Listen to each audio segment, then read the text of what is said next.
వి gold trusted gold buyers. మీరు తాకట్టు పెట్టిన బంగారాన్ని విడిపించి ఈ రోజు ఉన్న మార్కెట్ ధరకు కొనబడును.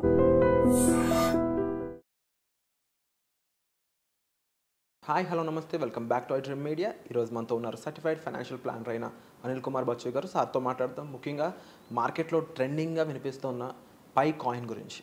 Hi sir. నమస్తే అండి. సార్, ఈ పై కాయిన్ అనేది ఇన్ ఫ్యూచర్, వెరీ నియర్ ఫ్యూచర్లోనే యాక్సెప్టెన్స్కి రాబోతుంది. ఒక్కొక్క కాయిన్ చాలా మంచి వాల్యూ పలికే ఛాన్సెస్ ఉన్నాయి. ప్రతి ఒక్కరు కూడా దీన్ని మైండ్ చేయడం స్టార్ట్ చేయండి అని చెప్పేసి డిఫరెంట్ ప్రమోషన్స్ అయితే నేను చూస్తూ ఉన్నాను, యాడ్స్ చూస్తున్నాను. కొంతమంది సెలబ్రిటీస్ ప్రమోట్ చేస్తూ ఉన్నారు. ఏంటి సార్ ఈ పై కాయిన్ పరిస్థితి ఏంటి? Is it going to rule the bitcoin industry అని చెప్పవచ్చా, లేదంటే ఈ డిజిటల్ కాయిన్ కానీ? అంటే good question. Actually Pi coin ఇప్పుడు ట్రెండ్ అవుతుంది, అందరూ మాట్లాడుతూ ఉన్నారు. కానీ ఒకటి ఫస్ట్ థింగ్ తెలియాల్సింది ఏంటంటే పై కాయిన్ ఇంకా ట్రేడబిలిటీ అనేది పెద్ద ఎక్స్చేంజ్లో ఇంకా అవ్వలేదు. సో ఆ పెద్ద ఎక్స్చేంజ్లో అయ్యేంత వరకు మాత్రం కొంచెం అంటే వొలటిలిటీ అనేది చాలా ఎక్కువగా ఉంటుంది ప్రైజింగ్లో కూడా. అండ్ ఇదంతా స్పెక్యులేషన్. ఎందుకంటే పై కాయిన్కి వేరే మేజర్ కాయిన్స్కి తేడా ఏంటంటే ఇక్కడ మైనింగ్కి వెరీ సింపుల్గా మొబైల్ ద్వారా మైనింగ్ చేసుకోవచ్చు అనమాట. అండ్ వేరాజ్ మన బిట్ కాయినే కానీ వేరే ఇథీరియం కానీ వేరే ఏవైతే ఉన్నాయో కాయిన్స్, క్రిప్టో కాయిన్స్కి ఎనర్జీ అవసరము, ఇంటెన్సిటీ అవసరము, మంచి హార్డ్వేర్ అవసరము. సో కొత్తగా మింట్ చేయాలంటే టైం పడుతుంది, అంత ఈజీ కాదు. సో ఇది ఈజీగా అవైలబుల్ ఉండే కాయిన్. అండ్ ఆల్రెడీ 10 కోట్ల మంది దగ్గర మోర్ దాన్ 10 కోట్ల మంది యూజర్స్ ఆల్రెడీ మింట్ చేసి ఉన్నారు. అర్లీ అడాప్టర్స్ ఎక్కువ చేశారు. అండ్ ఇప్పుడు క్లోజ్ టు ఏంటంటే దీనికి కూడా లిమిట్ ఉంటుంది. మ్యాక్సిమం లిమిట్ 100 బిలియన్ పై కాయిన్స్ అనమాట. వీఆర్ అరౌండ్ నౌ ఇప్పుడు 20 to 23 బిలియన్, అంటే 1/4 ఆఫ్ దాని కెపాసిటీ ఆల్రెడీ మైన్ అయిపోయింది. వేరాజ్ మన పెద్ద ఏవైతే ఉన్నాయో major other currencies, crypto currencies ఏమంటారు, బిట్ కాయిన్ కానీ వాటి మార్కెట్ క్యాప్ కానీ కంపేర్ చేసుకుంటే పై ఈజ్ నథింగ్. అక్కడ అది $1.9 ట్రిలియన్. ఇది ఇంకా పై కాయిన్ ఓన్లీ 4.5 బిలియన్ కూడా లేదు. పై కాయిన్ కన్నా ఎక్కువ మార్కెట్ క్యాప్ ఉన్న కాయిన్స్ ఒక 40 డిఫరెంట్ కాయిన్స్ ఉన్నాయి క్రిప్టోలో. ఫస్ట్ థింగ్, అది రిలవెంట్ రావాలంటే మార్కెట్ క్యాప్ పెరగాలి, కన్సిస్టెన్సీగా స్టేబుల్గా ఉండాలి coin. And one major issue ఎక్కడ వచ్చిందంటే మన ఇదంతా స్పెక్యులేషన్ ఎందుకు వచ్చిందంటే బైనాన్స్ ఏదైతే ఉందో one of the major crypto exchange వరల్డ్లో, అది పైని లిస్ట్ చెయ్యాలా వద్దా అనే సర్వేలో ఒక 89% ఆఫ్ బైనాన్స్ యూజర్స్ చెయ్యాలి అని చెప్పాగా. ఇది around 25th 26th last week off ఫిబ్రవరిలో ఈ సర్వే జరిగింది. జరిగేటప్పటికి జనవరిలో ఆర్ లాస్ట్ వీక్లో ఉన్న పై కాయిన్ ప్రైజ్ $0.67 దగ్గర నుంచి సడన్గా 2.4, 2.6, 2.7కి వెళ్ళింది. సో సడన్గా మార్కెట్లో ఏంటంటే పై కాయిన్ అనే ఏమంటారు ఒక రకమైన హైప్ వచ్చిందనమాట. కానీ బైనాన్స్ ఇంకా ఇంతవరకు లిస్టింగ్కి పర్మిషన్ ఇవ్వలేదు. అది ట్రేడ్ అవుతుంది చిన్న బైగెట్ లాంటి చిన్న ఎక్స్చేంజ్లోనే అవుతుంది పై కాయిన్ ఇప్పటికైతే. అండ్ యూజ్ కేసులు ఎక్కువ లేవు. ఏంటంటే at the end of the day coins ఉన్నాయి, బట్ దాన్ని వాడుకొని ఏదైనా చేయాలి. ఆ కాయిన్ యూసేజ్కి ఇంకా యూజ్ కేసెస్ సఫిషియెంట్గా లేవన్నమాట. అది వచ్చేంతవరకు స్టేబుల్గా ప్రైజింగ్ కానీ ఇవన్నీ వస్తే, ఇప్పుడు ఇంటర్నల్ రివ్యూలో నడుస్తుంది, బైనాన్స్ ఇంటర్నల్ రివ్యూ టీం నడుస్తుంది. వాళ్ళు యాక్సెప్ట్ చేస్తే దెర్ ఈజ్ ఏ పాసిబిలిటీ కొంచెం అడాప్టబిలిటీ పెరగచ్చు, అప్పుడు ప్రైజింగ్ పెరగచ్చు. అదర్వైజ్ పై కాయిన్ మాత్రం ఇంకా టైం ఉంది. It is still negligible coin. ఎవరైనా లాంగ్ టర్మ్ కోసం ఇన్వెస్ట్ చేస్తాను కానీ చాలా చిన్న అమౌంటే చేయాలి. 5% కన్నా ఎక్కువ పోర్ట్ఫోలియో పెంచొద్దు. క్రిప్టోకి మ్యాక్సిమం 5%, బికాజ్ హైలీ వోలటైల్. కష్టపడి సంపాదించిన డబ్బులు ఇట్లాంటి అంత volatility, nearly gambling type. Nearly, it's not gambling but nearly gambling type అనమాట. అలాంటప్పుడు మన యాసెట్లో అలొకేషన్ 5%, మరీ ఎక్కువ పెద్ద మీ పోర్ట్ఫోలియో ఒక ₹1 2 కోట్లు ఉందంటే 10% వరకు వెళ్ళండి, కానీ మోర్ దాన్ దట్ అస్సలు పెట్టద్దు.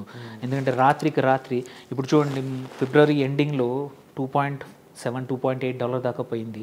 అది ఇప్పుడు మళ్ళీ 0.67కి వచ్చేసింది నిన్న. కానీ వాళ్ళ లిస్టింగ్ ప్రైస్ చూసుకుంటే, ట్రేడింగ్ ప్రైస్ చూసుకుంటే 0.67కి వచ్చేసింది. మళ్ళీ 1.5 ఫిబ్రవరి ఫస్ట్ వీక్ కానీ జనవరి ఫస్ట్ వీక్లో ఉన్న ప్రైస్కి వచ్చేసింది. సో ఎవరైతే హైప్కు లోన్ అయ్యి $2 దగ్గర కొన్నారో వాళ్ళందరి వర్త్ ఇప్పుడు ఆల్రెడీ 1/3 అయిపోయింది. సో ఈ హైప్ పోవాలి అంటే కంపల్సరీ బైనాన్స్లో లిస్ట్ అవ్వాలి అండ్ యూజ్ కేసెస్ పెరగాలి. కాకపోతే డిసడ్వాంటేజెస్ ఏంటంటే ఇక్కడ ఇది మచ్ మోర్ సెంట్రలైజ్డ్ కాయిన్ అనమాట. బిట్ కాయిన్ కానీ వేరే అదర్ క్రిప్టో కాయిన్స్లో కొంచెం డీసెంట్రలైజేషన్ ఎక్కువ ఉంటుంది. సో ఇక్కడ సెంట్రలైజ్డ్ అయ్యేసరికి ఈజీ టు స్కామ్ అని చాలామంది భయపడతా ఉన్నారు.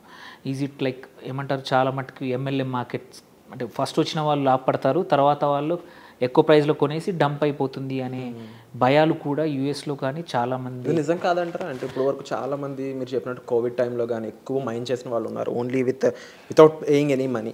And many of the people కూడా ఇప్పటికీ మైండ్ చేస్తున్నారు still no. But in future వచ్చే వాళ్ళు మనీతో పర్చేస్ చేయాలన్నప్పుడు ఆ ఎక్స్చేంజ్ వాల్యూ మారిపోయి వాళ్ళు మీరు అన్నది నిజం. కాకపోతే ఏంటంటే ఈ మైన్ చేసి కాయిన్స్ ఉన్నాయి, బట్ వాటిని ఏం చేసుకుంటాం? ఆ యూస్ కేసెస్ అండ్ ట్రేడింగ్ స్టేబుల్గా అయ్యేంతవరకు ఈ స్పెక్యులేషన్ ఇలాగే ఉంటుందన్నమాట. ఇట్ సడన్లీ బస్ట్ అయ్యే అవకాశాలు కూడా ఉన్నాయి. అంటే నెట్వర్క్ సెంట్రలైజ్డ్ కాబట్టి ఎవరైనా అటాక్ చేసే అవకాశాలు కూడా ఉన్నాయి. అంటే డీసెంట్రలైజ్డ్ అయితే ఏంటంటే మచ్ మోర్ సెక్యూర్ ఉంటుంది, అంటే ఈజీగా ఎవరు ఏమి దాన్ని డిస్టర్బ్ చేయలేరు. సో అందుకోసమే until and unless use cases పెరిగి మంచి కొన్ని ఎక్స్చేంజ్ల్లో లిస్ట్ అయ్యేంత వరకు మాత్రం ఇది హైలీ వోలటైల్, ఇంకా రిస్కే. అందుకే కొంచెం స్మాల్ అమౌంట్ ఆఫ్ పోర్ట్ఫోలియో మీకు క్రిప్టోలో పెట్టే దాంట్లో కూడా కొంచెం అమౌంటే పెట్టండి.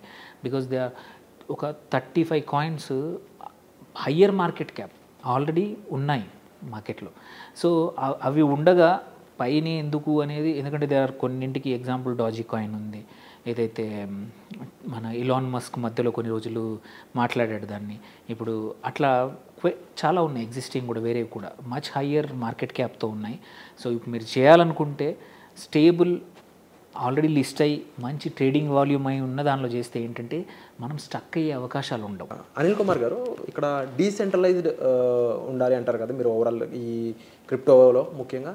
అలాంటి క్రిప్టో కాయిన్స్ ఏమేమి ఉన్నాయి, లేని వాటిలో జరిగే సిచ్యువేషన్స్ ఏంటి ఫ్యూచర్ అంటే? Okay, so first thing crypto ఎవరైతే ఇన్వెస్ట్ చేసినప్పుడు స్టార్ట్ అయింది ఏంటంటే ఈ సెంట్రల్ బ్యాంక్స్ సెంట్రలైజ్డ్ కరెన్సీ ఏదైతే ఉందో దాన్ని అవాయిడ్ చేయడానికి, అంటే ఈజీగా ఒక కంట్రీ నుంచి ఒక కంట్రీ ఒక రకంగా వాల్యూ ఈ యాసెట్స్ మార్చడానికి డీసెంట్రలైజ్డ్ అంటే ఎటువంటి కంట్రోల్ లేకుండా ఎవరు ఆపలేకుండా ఒక కరెన్సీ చేద్దామనే కాన్సెప్ట్ తోటే బిట్ కాయిన్ కానీ ఈ క్రిప్టో అనేది జనరేట్ అయిందన్నమాట. సో దాన్ని ఎస్పెషల్లీ పై కాయిన్లో అది కొంచెం కన్ఫ్యూజన్ ఉంది.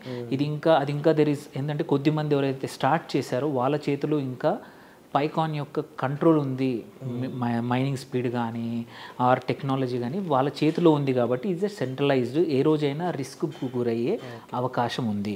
సో ఇప్పుడు మనము ఎట్లాంటివి ఉన్నాయి, ఆప్షన్స్ ఏ ఉన్నాయో మనం చూసుకుందాం. అంటే కొన్ని స్టేబుల్ డీసెంట్రలైజ్డ్ స్టేబుల్ కాయిన్స్ ఏవైతే మంచి ట్రేడింగ్ వాల్యూమ్ కూడా ఇంపార్టెంట్. స్టాక్స్లో ఈక్విటీలో ఒక స్టాక్ పెరిగిందని సడన్గా మనము ఎంటర్ అయిపోతే ఆ తర్వాత అది ఎందుకు అసలు ట్రేడింగ్ కొనేవాడు లేడనుకో, నీకు ఎన్ని లక్షల స్టాక్స్ ఉన్నా నువ్వు ₹10 పెట్టి కొని మనీ అనేది రొటేట్ అవ్వదు, వాల్యూమ్ ఉండదు. సంబడి మిమ్మల్ని ఇరికిచ్చేసి మీకు స్టాక్స్ అంటగట్టేశారు అంతే తప్ప వాల్యూమ్ ఉండదు అన్నమాట. అందుకే మనం ఎప్పుడైనా సరే ఎట్లా ఈక్విటీలో మంచి వాల్యూమ్ ఉన్న వాటిలోనే మనం కొనమని ఎలా సజెస్ట్ చేస్తాము, ఇక్కడ కూడా అంతే. సో ఆబ్వియస్లీ అందరికీ తెలిసిన బిట్ కాయిన్ అందరికీ తెలుసు, అది ఎట్లాగో స్టేబులే. Ethereum second biggest coin. మళ్ళీ టెదర్ అంటారు, టెదర్ క్వైట్ కామన్, అంటే అన్ని బిట్ కాయిన్ ఎక్స్చేంజ్ కూడా యాక్సెప్ట్ చేస్తాయి. USDT అంటారనమాట టెదర్, అది చేసుకోవచ్చు. అలాగే XRP one of the popular, అది రిపుల్ అంటాము, XRP కానీ. సొలానా ఉంది, అది కూడా స్టేబుల్ కరెన్సీ, స్టేబుల్ క్రిప్టో.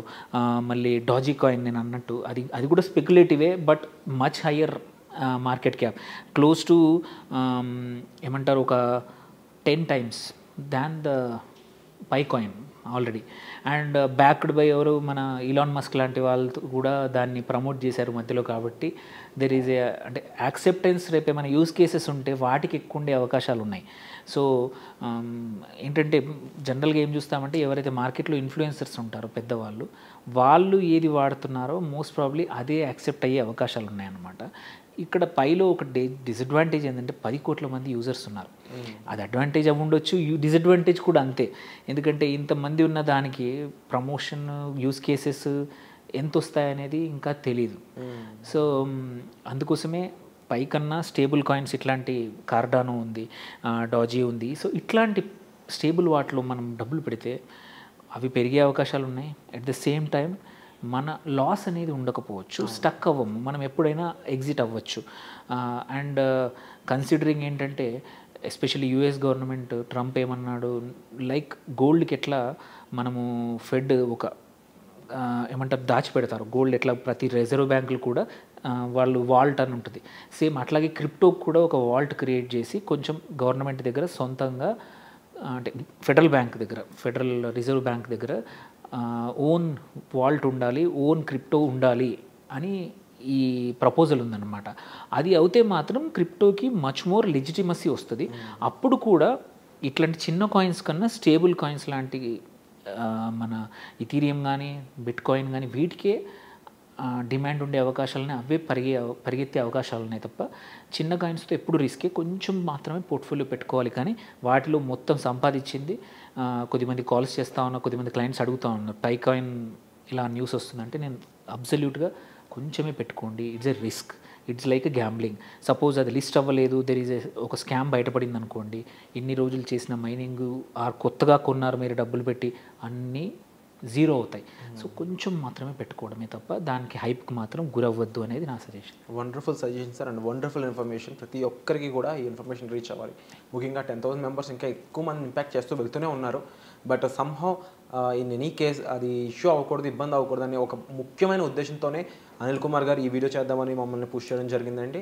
అయితే మెయిన్గా మీకు ఈ క్రిప్టో కరెన్సీలో ఇన్వెస్ట్ చేయాలన్నా, లేదంటే వేరే చోట ఇన్వెస్ట్ చేద్దాం అనుకున్నా, లేకపోతే ఫైనాన్షియల్గా ఎటువంటి గైడెన్స్ కావాల్సి వచ్చినా, లేకపోతే మీరు ఆల్రెడీ చేసిన ఇన్వెస్ట్మెంట్స్ మీద మీకు క్లారిటీ కావాలి, క్లారిటీ మిస్ అవుతున్నారు అనుకున్నా, మీరు డిస్ప్లే అవుతున్న నెంబర్స్ కాల్ చేసి అనిల్ గారిని సంప్రదించినట్లయితే ఆయన మీకు సరైన గైడెన్స్ ఇచ్చే అవకాశం అనేది ఉంటుంది. అండ్ వచ్చే ఎపిసోడ్లో మళ్ళీ కలుద్దాం. Thank you so much for the important information sir. Thank you అంతే.